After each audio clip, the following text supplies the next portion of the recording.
নমস্কার বন্ধুরা, পিঙ্কি কিচেনে সবাইকে স্বাগত জানিয়ে আজকে আপনাদের সাথে জলপাই টকের একটা রেসিপি শেয়ার করছি। একদম ঘরোয়া পদ্ধতিতে সহজ উপায়ে যেভাবে জট করে রান্না করে নিজেরা দুপুরে হালকা টক আমরা সবাই খেতে পছন্দ করি। অনুষ্ঠান বাড়িটা আলাদা, কিন্তু ঘরের রান্না টকটাই স্বাদ আলাদা। এটা দিয়ে ইচ্ছে করলে ভাতও খাওয়া যায়। কোনো কিছু দেব না, একদম সহজ উপায়ে দেখতে থাকুন বন্ধুরা। আমি সর্ষের তেল দিয়ে দিলাম কড়াইতে, দিয়ে দিচ্ছি দুটো শুকনো লঙ্কা।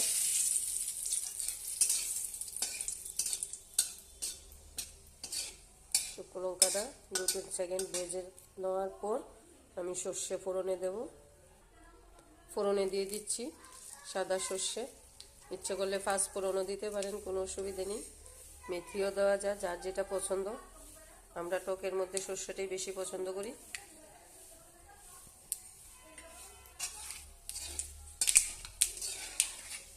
সর্ষেটা যাতে পুড়ে না যায় এটা লক্ষ্য রাখতে হবে। এই পর্যায়ে আমি এখন জলপাইটাকে আমি সেদ্ধ করে আধ ভাঙা করে নিয়েছি।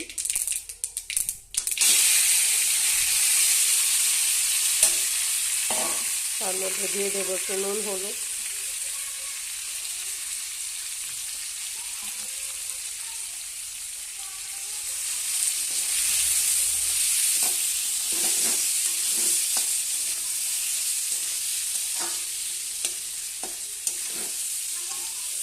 গ্যাসের ফ্লেমটাকে মিডিয়াম করে জলপাইটাকে হালকা ভেজে তুলে তুলব। দেখুন বন্ধুরা, জলপাইটা কিন্তু একদম ভাজা হয়ে গেছে। এখন আমি এই জলপাইটার মধ্যে চিনি দিয়ে দেব। যেহেতু আমি 7টা জলপাই নিয়েছি, চিনি 1 বাটিও হবে না, আরেকটু লাগবে। পরে দেব এই চিনিটার সাথে। জলপাইটাকে ভালোভাবে কষালে কালারটা খুব সুন্দর আসবে। তারপর আমি জলটা ব্যবহার করব। এইভাবে রান্না করে দেখেন, তারপর আমার কথা বিশ্বাস করবেন যে খেতে কীরকম লেগেছে। সবসময় নারকেল, কাজু এসব দিয়েও ভালো লাগে না, নর্মাল খেতেও ইচ্ছে করে। দেখতে নর্মাল, খেতে কিন্তু খুবই ভালো। দেখুন বন্ধুরা, এখন কালারটা কত সুন্দর হয়ে গেছে। এই যে চিনিটা পরে দিলে এই কালারটা আসবে না। এখন দিয়ে দেবো জল। যে যেরকম খেতে পছন্দ করেন পাতলাটা সেই অনুপাতে দেবেন। আমরা এই টকটা একটু পাতলাই খেতে পছন্দ করি, বাটিতে নিয়ে টেনে টেনে খেতে খুব ভালো লাগে। নুনও দিয়ে দিয়েছি, চিনি আরেকটু দেব, দিয়ে একটু সেদ্ধ হলে জলপাইটা নামিয়ে নেব।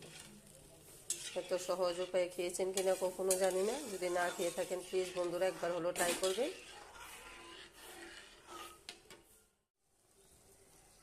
এই দেখুন বন্ধুরা, জলপাইয়ের টক আমার একদম তৈরি। এখন নামিয়ে দেখাচ্ছি।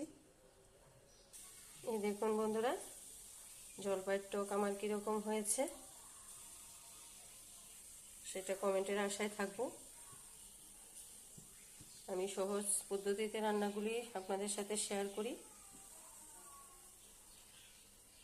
যদি ভালো লেগে থাকে প্লিজ বন্ধুরা আমার চ্যানেলটাকে সাবস্ক্রাইব করে আমার পাশে থাকবেন। আজকের মতো ভিডিওটা এখানেই শেষ করি।